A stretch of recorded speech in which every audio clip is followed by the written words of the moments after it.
Mangbabato siya ng mangga. Ayaw to. Binabato niya yung mangga. Ayaw niya. Hindi niya natatamaan yung mangga. Hindi na marunong.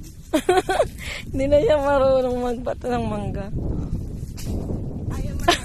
Ang baba lang ng mangga, hindi niya matamaan. Tumamit din yan. Iniwan namin yung panungkit.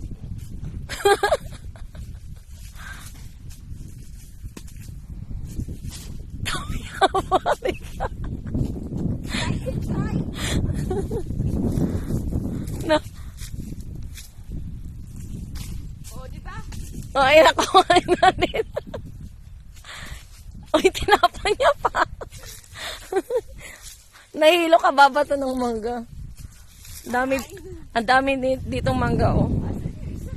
Nawala na? Ayun, nakuha din yung isa. Gusto niya pala dyan sa kabila. Pasalubong. Ayun na, oh. Nakatatlo siya.